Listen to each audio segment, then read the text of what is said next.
Initially, 8 years ago or 10 years ago now, I was really concerned about the economy at the time.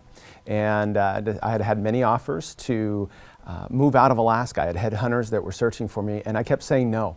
And I figured, you know, if I'm going to remain up here, I want to be a part of the solution for my kids and for the future of Alaska.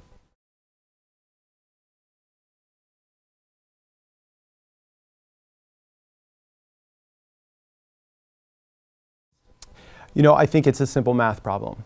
We had, the estimate was $2.4 billion in deficit this year. How are you going to get that?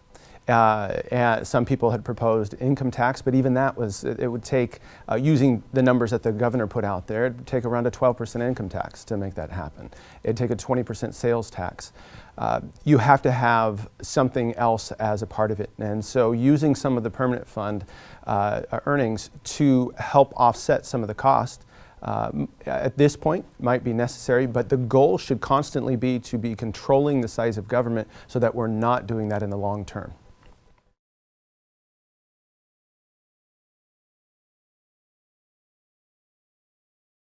You know, I don't at this point. I think we can, with the appropriate use of both the controlling the size of government and using only earnings when we need to, I think we can do without it. Now, if we had to move in that direction, I think a sales tax would be more what I'd be inclined to move towards.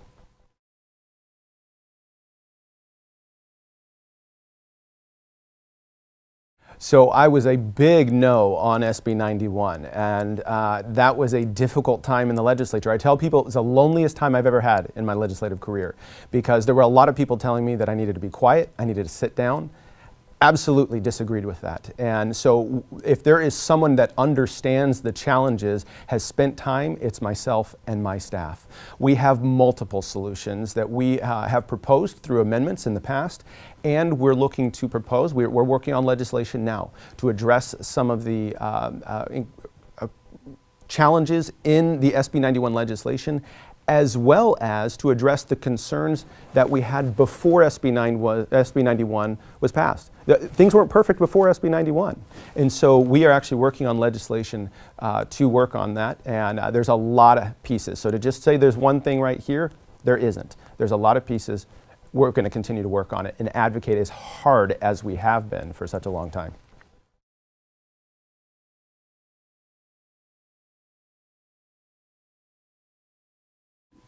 Yeah, you know, so I actually authored the Good Samaritan bill back 3 or 4 years ago now, and which thankfully passed. It was a recognition that there are people out there who are doing drugs, and we want to take concern about their life. Just because they are doing things that might harm them doesn't mean that we should forget about them.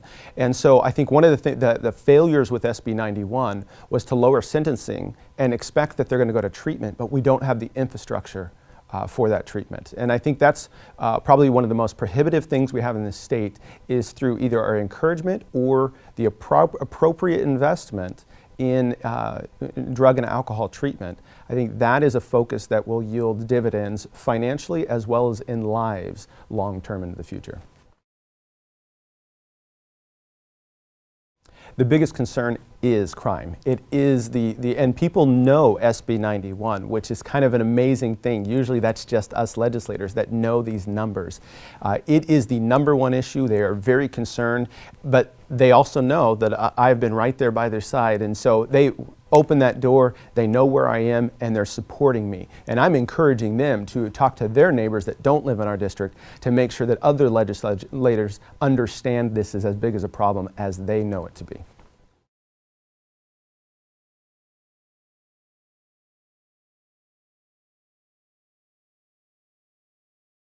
You know, I think that there is a role there. I mean, when you have a car that produces some sort of emissions, there's something there. But I think what is important is to recognize that things are moving and they're progressing. We're not going to do this overnight.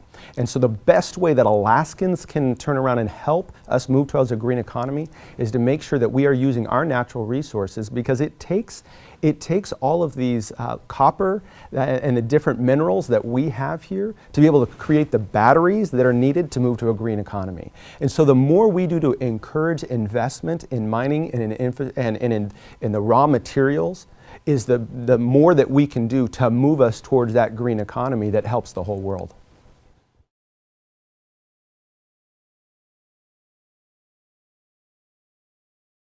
You know, actually, we just hit on something just a second ago, and that is continue to look at the things in Alaska that we can expand on. If we need to build a road, to the Ambler Mining Road, for example, if we need to build some of these things, these infrastructure pieces, to get us out into these areas where we can put people to work, it will help us move not only in terms of out of this recession from building, but also in terms of the jobs that will come after that. We should be investing in Alaska so that we can put people to work. No, I think that I think beyond that, we also need to look. If there's any other thing I would say, that we also need to look at the energy that we're producing, because if we want to be able to attract people up here, we want to be able to facilitate a movement in our economy. You have to have energy. The whole world knows that. That's why you see other countries. That's their focus.